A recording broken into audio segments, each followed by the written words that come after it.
and welcome back to It's a Miracle Beauty. I wanted to do a video I've been seeing multiple YouTubers do that honestly I think is really awesome because everybody has different tastes and different preferences, different skin types. So this top 5, eyeshadow palette or whatever it is, they've been going around. I think a few have done top 10, but I think majority have been top 5. So this video is my top 5 primers. I am a primer lover. I use a primer every single time I do my makeup. I do find some primers don't mix with other foundations as well, but I do wear a primer pretty much 100% of the time, unless it's a tinted moisturizer. That's the only time that I don't. So my top 5, 2 of them are actually really similar. I kind of put a couple honorable mentions in because 2, although from different brands, have pretty identical formulas. So I did put a couple extra honorable mentions in, since those 2 I almost would count as one. So those 2 are, and I have mentioned them before on my channel, the Marc Jacobs Coconut Primer and the Tarte Base Tape. Both of these are very like moisturizing, milky type primers. I don't honestly, and I'm sure this would probably irritate both brands, but I don't honestly see any difference between the 2, but they both work fantastic. So if you have dry skin, these would be something that you'd want to use. I would not recommend these for oily skin, especially with coconut being in both of them, or it can clog the pores and cause acne. So I love these for my super dry skin.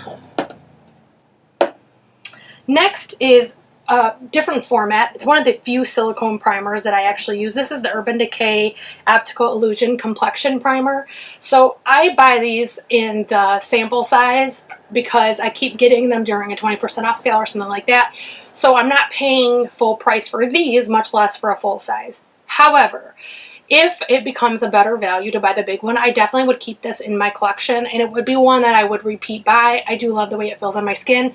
I love the way it smooths out my skin. I don't typically care for silicone primers, but I do love this one.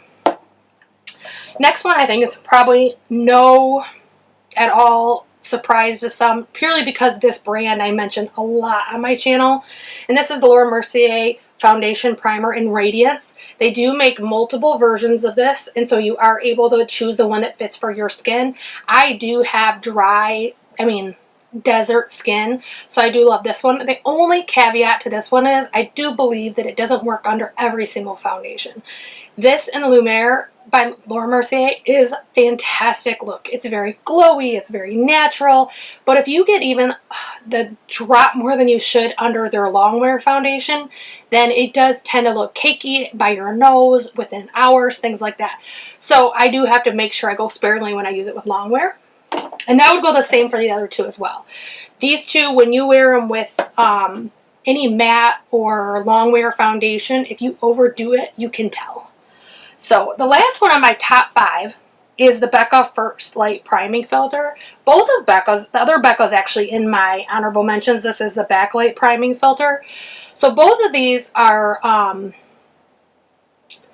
radiant or glowing type primers. They're very moisturizing. They're very hydrating. I mean, and the difference between these and the Laura Mercier, I have never had these have a problem with application with the foundation. I think these are a little bit lighter formula, still is hydrating, still is moisturizing, and still makes you look as radiant, but they are easier to work with.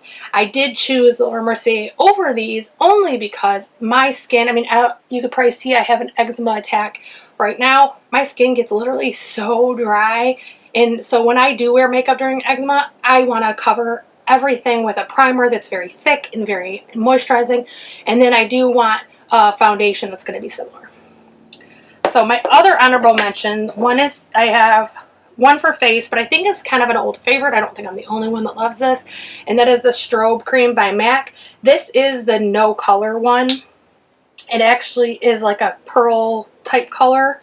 I don't know if that's easy for you to see or not, but it's a luminizing primer, but it again is a cream. It's very thick on my skin. I love that. It doesn't lay thick once you put it on. Don't get me wrong. Like, there's no layer. There's not as much risk for a cakiness, but it is a thick primer, and so it moisturizes and locks in the moisture in my skin, and it just works really well for me. The last primer, this is something I use pretty much every single time I get ready, and that is the Hanalei Lip Treatment. This one is the one in rose. This does have a reddish tint to it, but this makes my lips so smooth and soft that I typically am good to go for the rest of the day, and I can wear liquid lipstick, I can wear anything I want, and my lips are nice and smooth. So those are my favorites of primers. I don't really have eyeshadow primer base, you know, favorite, because even though I own, let's see how many are in here. This isn't everything. This is just the ones in my studio. And I have Revlon Colorstay, Luscious, Urban Decay, and Lorac. I don't wear these very often. I don't actually know why I own this many, because I rarely wear them. However, I typically use concealer. So when I do my concealer, I do my eye area. I use a little bit of powder to set it, and that's it. The only time I tend to use a primer is if I'm using a red. For example, if I'm using a red or a purple, I do sometimes with blues, but mainly red and purple, because it usually stops it from dyeing my skin. Now, I have never had one last more than a face wash. Maybe the next morning if I'm really thinking hard on this. So I like that when you have that light staining, your eyelids look a little pink. I use it prior to using those colors, so it kind of puts a barrier on my skin. I still do the concealer part, I still do the powder over that primer, but I just feel like that extra layer does protect. I rarely have any staining since I started doing that. So if you like this video and you want to see more, I hope that you will like and subscribe and ring the bell for notifications. We do typically upload on Thursdays and Sundays. I did miss one recently because I do suffer from lupus and I was having a flare-up, which knocks you on your butt. So I hope that I'll see you again soon, and I hope you have a fantastic day.